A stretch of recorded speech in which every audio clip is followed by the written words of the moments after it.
Dawood Ibrahim drug పార్టీకి బాలీవుడ్ తారలు వెళ్లిన వ్యవహారంలో ముంబై పోలీసులు దర్యాప్తు ముమ్మరం చేశారు. నోరా ఫతేహి, శ్రద్ధా కపూర్ సోదరుడు సిద్ధార్థ్ కపూర్ పార్టీలకు హాజరైనట్లు తేలింది. భారత్తో పాటు దుబాయ్, ఇతర దేశాల్లో డ్రగ్ పార్టీలు జరిగాయి. దీంతో శ్రద్ధా కపూర్, నోరా ఫతేహికి ముంబై పోలీసులు నోటీసులు ఇవ్వనున్నారు.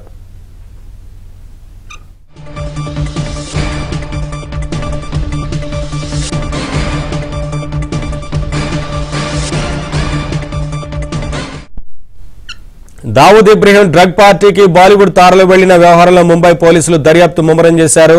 నోరా ఫతేహి, శ్రద్ధా కపూర్ సోదరుడు సిద్ధార్థ్ కపూర్ పార్టీలకు హాజరైనట్లు తేలింది.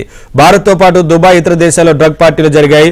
ఇదే అంశానికి సంబంధించి మరింత సమాచారం మా ఢిల్లీ కరెస్పాండెంట్ సతీష్ అందిస్తారు. సతీష్,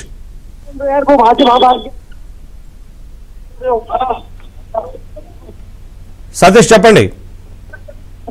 నవీన్, దావూద్ డ్రగ్స్ పార్టీలో బాలీవుడ్ తారలు ముంబై పోలీస్ స్టేషన్ కీలక అంశాలు వెల్లడించడం జరిగింది. దావూద్ ఇబ్రాహిం పార్టీలకు హాజరైన నోరా ఫతేహి, శ్రద్ధా కపూర్, శ్రద్ధా సోదరుడు సిద్ధార్థ కపూర్ భారత్ తో పాటు దుబాయ్, ఇతర దేశాలకు అయితే కూడా డ్రగ్స్ పార్టీలు నిర్వహిస్తున్నట్టు తెలిసింది. శ్రద్ధా కపూర్, నోరా ఫతేహికి ఇప్పటికే ముంబై పోలీసులు నోటీసులు ఇవ్వడం జరిగింది. గతంలో బాలీవుడ్ చిత్రంలో దావూద్ సోదరి పాత్రలో శ్రద్ధా కపూర్, దావూద్ పాత్రలో శ్రద్ధా కపూర్ సోదరు సైతం సిద్ధార్థ కపూర్ కూడా నటించినట్టు తెలిసింది. ప్రధానంగా డ్రగ్స్ పార్టీకి వెళ్ళిన సందర్భంలో ఇంకా ఎవరు ప్రముఖులు ఉన్నారో వారికి సంబంధించిన వివరాలు సైతం కూడా ముంబై పోలీసులు ఇప్పటికే నమోదు చేస్తున్న నేపథ్యం తాజాగా శ్రద్ధా కపూర్ కావచ్చు, నోరా ఫతేహి, అదేవిధంగా శ్రద్ధా సోదరులైన సిద్ధార్థ్ కపూర్ మొత్తం ముగ్గురు కూడా నోటీసు ఇస్తారు. దీనిపైన వివరణ చేస్తుందిగా. అయితే డ్రగ్స్ పార్టీలో దాదాపు వారికి టెస్టులు నిర్వహించాల్సి వస్తుంది.